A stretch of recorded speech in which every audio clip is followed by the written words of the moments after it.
কিছু কিছু সময় তো সবারই ইচ্ছা করে না কি একটু চেনা জানা জিনিসটাকেই একটু অন্য রকম করে রান্না করি। তো বর বাজার থেকে নিয়ে চলে এসেছিলো ভোলা মাছ। আর তোমরা যারা মাছ খেতে ভালোবাসো সবাই মোটামুটি জানো কি শীতকালের মাছের বাজারে ভোলা মাছ কতটা ফেমাস। তো ভোলা মাছগুলোকে আমি ভাবলাম কি একটু অন্যরকম করব, আজকে আর সর্ষে বাটা বা বেগুন দিয়ে করব না।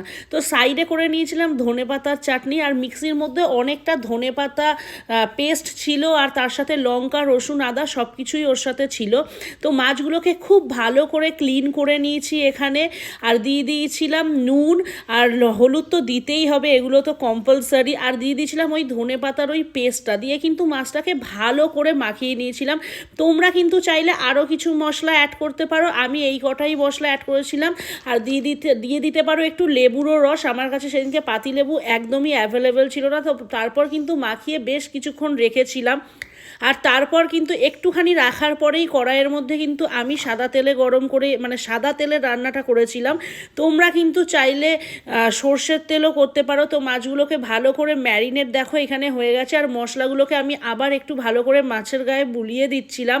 আর যেগুলো একটুখানি বেশি বেশি একটু দানা দানা টাইপের ছিল সেটাকে আমি কি করছিলাম মাছের পেটের ভেতরে ঢুকিয়ে দিচ্ছিলাম, ঠিক যেরকম মুরগির রোস্ট করার সময় মুরগির পেটে ঢুকিয়ে দেওয়া হয় সমস্ত কিছু, আমি একটু ওরকমই ট্রাই করছিলাম। আসলে ছেলে ভোলা মাছ খেতে একদমই ভালোবাসে না।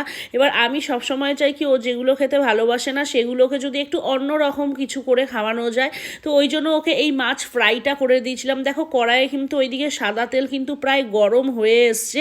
এবার কিন্তু একে একে খালি মাছগুলো ভেজে নেওয়ার পালা। আর সত্যি কথা বলতে ভোলা মাছ ভাজতে কিন্তু একদমই বেশিক্ষণ সময় লাগে না, সেই জন্য তোমরা কিন্তু মাছগুলো যখন ফ্রাই করবে অবশ্যই কিন্তু গ্যাসের ফ্লেমটা আস্তে করে দেবে, নাইলে কিন্তু মাছের ওপরটা একদম কড়া হয়ে যাবে আর ভেতরে কিন্তু সেই রকম ভাজা হবে না।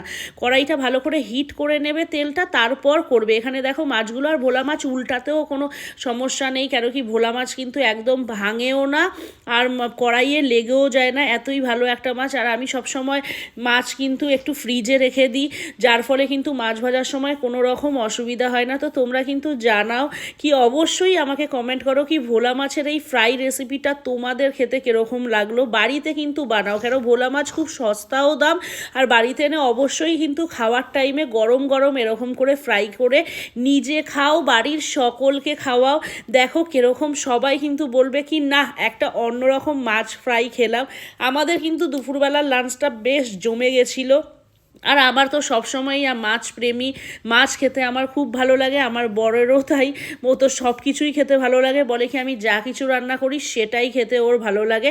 তো অবশ্যই কিন্তু জানাও কি রেসিপিটা কীরকম লেগেছে, আর অবশ্যই কিন্তু কমেন্ট করো।